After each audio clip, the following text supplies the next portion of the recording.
Today's video is sponsored by the DraftKings Sportsbook. You'll hear more about them in a little bit. I like to think that as baseball fans, we all shared a childhood memory together. Every single one of us. You might have been collecting baseball cards, playing your favorite baseball video game, or maybe even at an actual baseball game itself. But at one point or another in your youth, if you were invested in this beautiful sport enough, you came across the identity of a certain player. This specific guy, a guy who clubbed over 300 home runs in an impressive career, happened to be named Richie Sexson. And as a kid, there's simply nothing funnier in the world than a name with the word sex in it. But today we'll look beyond just the name on his baseball reference page and really dive into the caliber of player that Richie Sexson was. Sharing an era with the likes of Barry Bonds, Sammy Sosa, crossing over into the rise of Albert Pujols and Alex Rodriguez, a guy like Richie Sexson never really got the attention he deserved. A member of the 300 homer club, a career 120 OPS plus guy, and a hulking giant among ordinary men. Richie Sexson spent his career excelling on teams that didn't do much to help him, and it's time to give the spotlight that he deserves. If you enjoyed today's video, make sure you leave a like on the video and subscribe to the Jolly Olive channel. You can help me reach 100,000 subscribers. We're really closing in, just 6,000 subs away. I'd really appreciate your help. Let's turn the clock back to 1993, which is now over 20 years ago somehow. That year's MLB draft class featured future all-stars including Alex Rodriguez, Billy Wagner, Derek Lee, Chris Carpenter, Torrey Hunter, Jason Varitek, Scott Rowland, Jermaine Dye, and Paul LaDuca. An absolutely stacked class, and a man named Richie Sexson was taken later than all of those names in the 24th round with pick number 671. At 6'7" and 205 pounds, Sexson was a giant among men in the baseball world. If we want to talk comparative measurement, this guy was an entire $5 footlong taller than me. Despite playing college hoops, Sexson opted for the baseball path and quickly found success in the minor leagues. From age 18 to 22, he steadily surged through Cleveland's affiliates with a 929 OPS in AAA in 1998 prior to his promotion to the big leagues. He joined a potent Cleveland offense as a bonus piece of sorts, supplemented in the lineup by the likes of Jim Thome, Manny Ramirez, David Justice, Kenny Lofton, and Brian Giles. How in the world did Cleveland never win a World Series in the 1990s? He made a name for himself with a 135 OPS plus at age 23 in 1998. Then in his first full season the next year, Sexson clubbed 31 home runs with 116 RBIs as the Indians' everyday first baseman. Those two marks were good enough to make him top 20 in American League hitters, but Sexson had his drawbacks too. His 22.3 strikeout percentage ranked in the top 6 highest in the American League, and his 0.4 F4 didn't inspire much confidence on the other side of the ball. He was still very much a work in progress. But Cleveland wouldn't stick around to see that work come to fruition. They wouldn't win the American League pennant in either season despite making the playoffs both times, and Sexson went just 1 for 14 in the postseason both years. Little did he know, this would be his only chance at October baseball in his entire dozen-year career. Midway through the 2000 season, Cleveland flipped Richie Sexson in a surprising trade to bolster their bullpen, acquiring closer Bob Wickman among others. Sexson was traded to Milwaukee, and he completed another 30-homer campaign, improving his on-base numbers and really lighting the league on fire once he joined the Brewers with a 142 OPS plus in 57 games. The Brewers were admittedly going nowhere in the early 2000s. Still, Sexson, now paired with Jeremy Burnitz, helped make Brewers baseball somewhat entertaining for the next few years. Burnitz stood at a measly 6'1", which, if we're doing comparative measurement again,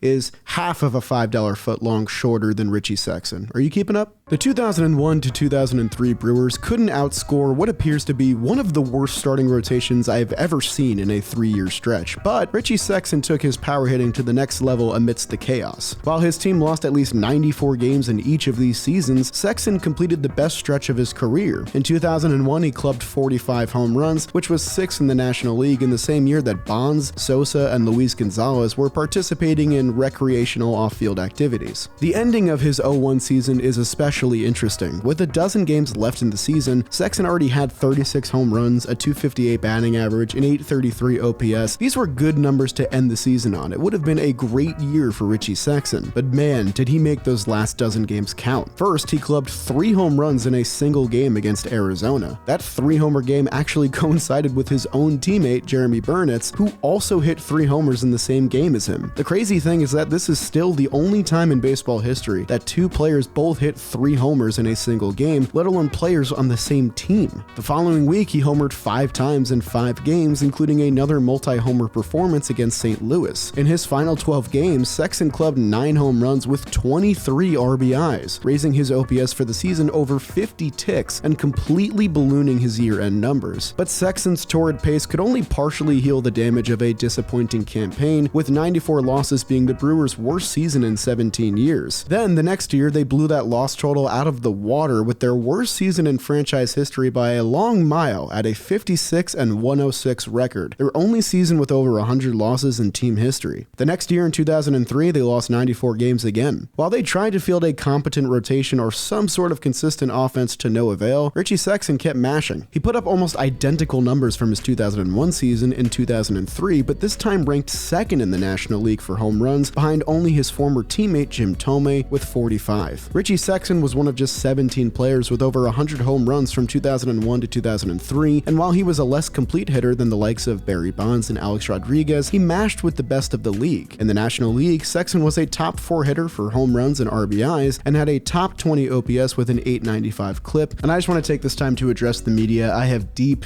intense regret that I forgot to pick Richie Sexson in our National League Central Homer Draft over on the JM Baseball channel. I'm embarrassed. I don't have too many words, and I just want to say that I'm sorry. In 2002, he made his first All-Star team and got to participate in the Home Run Derby in front of his home crowd in Milwaukee, advancing to the second round with just 10 home runs total. The Home Run Derby used to be a lot different. At the end of his Brewers playing days, Sexson ranks second all-time in their franchise history with his .536 slugging percentage and .902 OPS, trailing only Prince Fielder for both marks. In fact, he and Fielder own the 4 highest single-season home run totals in Milwaukee's franchise history. But despite his best efforts to carry the Brewers offense, Richie Sexson would find himself traded yet again in 2004, 1 year before he was set to hit free agency for the first time in his career. This was another multiplayer blockbuster trade, this time with the Diamondbacks, and the Brewers came out much richer for it. Heading to Milwaukee were the following players: Lyle Overbay, who gave the Brewers 2 seasons with an OPS above 800 before passing the torch to Prince Fielder; Chris Capuano, who started 120 games for them in a 6-year span with a 101 ERA plus and a 2006 All-Star nod; Craig Counsell, who wasn't an amazing player but got acquainted with Milwaukee for the first time, the same place he'd go on to manage for nearly a decade; and Jorge De La Rosa, who didn't spend much time with the Brewers before going on to become one of the best starting pitchers in Rockies history. Capuano, Overbay, and Counsell totaled 13.0 wins above replacement in their time with Milwaukee via this trade, putting immense pressure on Richie Sexson to be a huge hit for the D-backs. Sexson did his part early with a .958 OPS through his first month in the desert, including a mammoth blast off the center field scoreboard at Chase Field for career homer number 200. However, that monster bomb would be his last as a Snake. He suffered a dislocated left shoulder and torn left labrum, all from a simple check swing in May. It was the first serious injury of his career at age 29, a year removed from playing all 162 games for the Brewers and receiving MVP votes for the first time. Sexson returned for just 2 games in late May before re-aggravating the same shoulder, this time sidelining him for the entire season. Arizona pushed their chips in for an impact power bat rental, only to see him play just 23 games before hitting free agency. It's still one of the worst trades of the modern era. But despite an injury-riddled season, the winner of his sweepstakes was a pretty high bidder coming from the Seattle Mariners, who inked Sexson to a 4-year, $50 million deal. But before we go on, I gotta thank today's sponsor, which is the DraftKings Sportsbook. Right now, you can use my promo code OLIVE,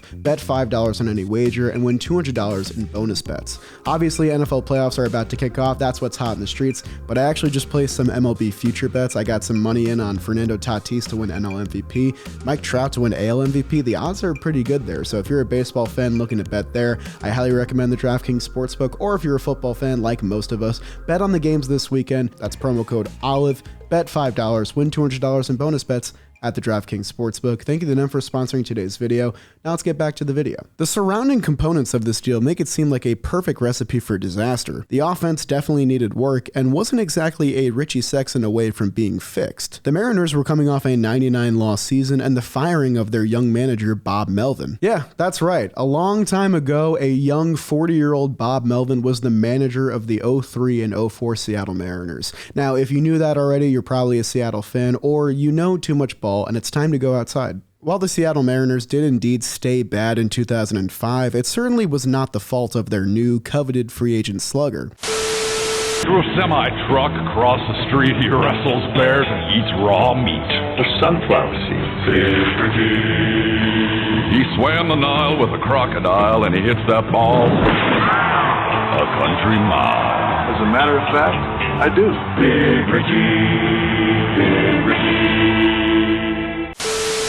Richie Sexson rebounded from a nightmarish season and turned in a solid campaign for Seattle. In 156 games, he returned to form with 39 home runs and over 120 RBIs, which both ranked 6th among All-American League hitters. His 144 weighted runs created plus, which was 8th in the American League, was helped massively by a career-best 13.6 walk percentage, which skyrocketed his on-base numbers. He did lead the league in strikeouts, but with his production, it didn't matter much, and he received MVP votes once again for his efforts. This 2005 Mariners team is actually pretty crazy on paper. They featured one of Richie Sexson's best seasons, former MVP winner Ichiro Suzuki in the middle of his prime, a 19-year-old Felix Hernandez, future Hall of Famer Adrian Beltre, and 300 home run club member Raul Ibanez. And in the end, they still couldn't even muster up 70 wins on the year. 2006 brought a step in the right direction, with JJ Putz and Rafael Soriano bolstering the bullpen and Kenji Jojima joining from overseas to catch. The team improved by 10 wins, and Richie Sexson clubbed another 34 home runs, his 6th 30-homer season in the past 8 years to that point. In this window from 1999 to 2006, only 13 players could say that they did this, a list of MVPs, Hall of Famers, and our guy Richie Sexson. But this year would be the last hurrah for Sexson at the peak of his game, as his age 32 season brought upon a swift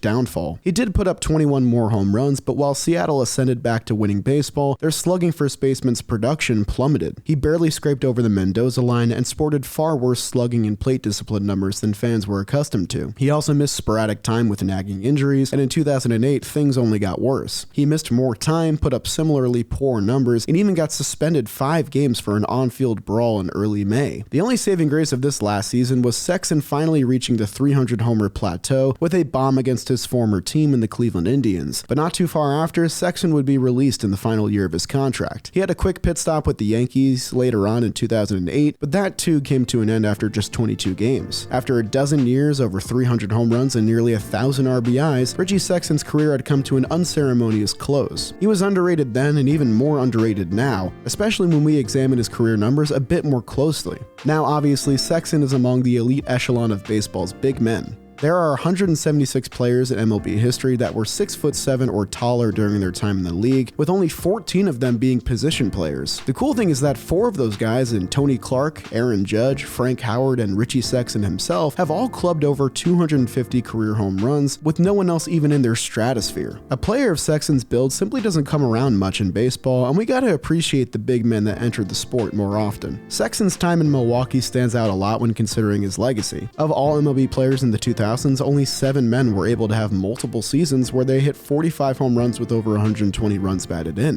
Sexson gets placed in a class alongside A-Rod, Big Papi, Jim Thome, and Albert Pujols, among others here. We could butterknife certain sections of Sexson's career all day, but I think I'll spare you guys the trouble. Richie Sexson and other hitters like him will probably continue to grow more underappreciated with the passing of time. Between his untimely Arizona injury, his sharp decline in his 30s, and his generally stacked position when considering first baseman, it's easy for someone like Richie Sexson to fall through the cracks. His 18.0 career WAR places him firmly outside of the top 1,500 players ever, already trailing guys who have just started their careers, like Austin Riley or Kyle Tucker. But he does have an edge over hundreds of guys who stand in front of him. He got a 15-minute baseball video essay made all about him, and not many guys can say that. I hope you guys enjoyed today's video. If you did, leave a like on the video and consider subscribing to the channel. You can help me reach 100,000 subscribers and get that plaque in the background of my videos. I'd really appreciate it. But that'll do it for this video, and I'll see you guys next time.